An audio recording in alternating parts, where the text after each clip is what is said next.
Next topic and the next guest. U.S. Ambassador to the UN, Nikki Haley, praised the Iranian protesters for acting against Tehran's, quote, brutal and corrupt regime after days of unrest that have seen 21 people, at least 21 people killed and hundreds arrested. Here is what she had to say.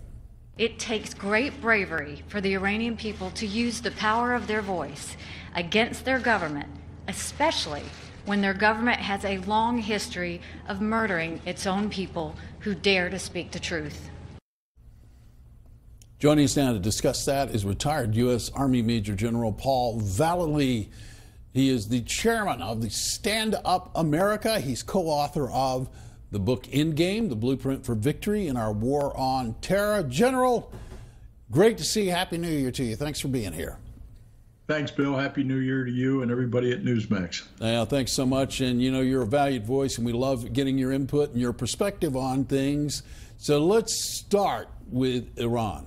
It's amazing to me how these protests seem to be being downplayed. And I applaud Ambassador Haley for coming out today and putting it in perspective. You heard that in the soundbite there. It takes a lot of guts to do something when you know the consequences are so negative. But, General, as much as I admire them, I have to ask you what comes next. Do we have some sort of military commitment here? Where is it that the Americans have a role, if any at all? Okay, great question, Bill. I've had the opportunity to work with the National Council of Iran Resistance for over 10 years now and their base of operations in France. So I can tell you most of the feed that I get almost weekly is from the Iranian Resistance Council. They have very good intelligence. And we've had that intelligence for quite a while, but no president's been strong enough, or no member of the United Nations like Nikki Haley has been strong enough to really stand up and tell it the way it should be. And it should be that we support the Iranian resistance over there.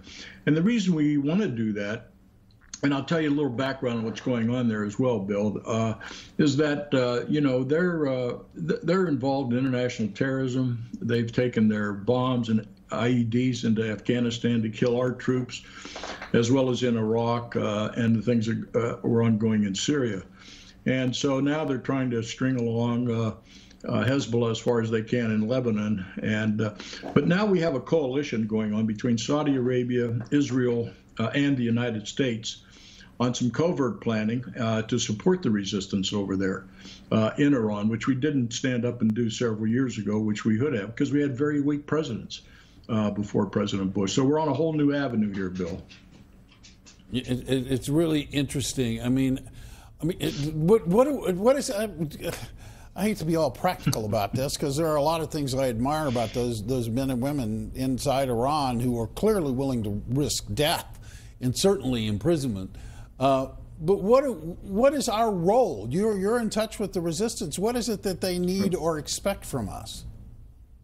Well, they expect, first of all, to support them from a national standpoint, as other countries should do, and stand up as other members of the United Nations.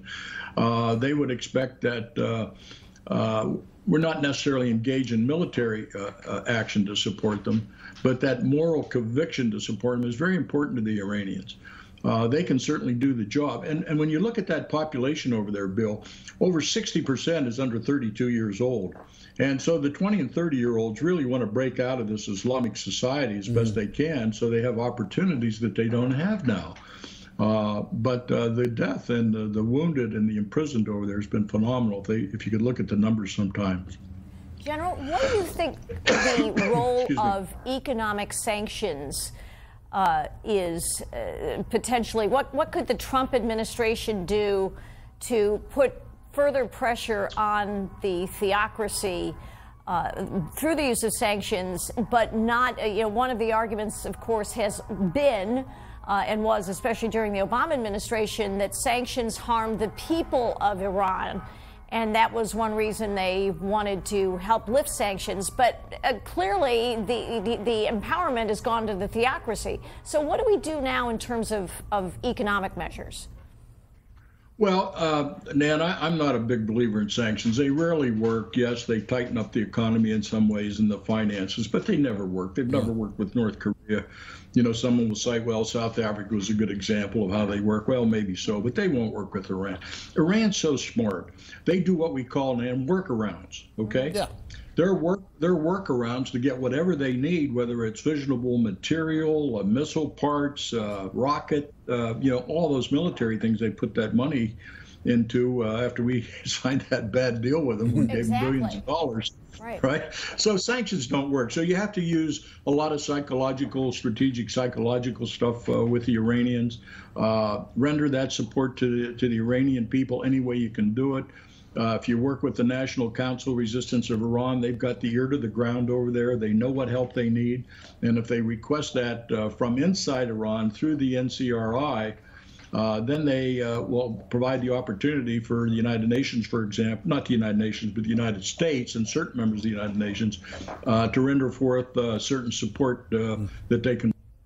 Some of it may be financial down the line to purchase certain things, do certain things, but that's what's important now is to gather that information, see how we can help them.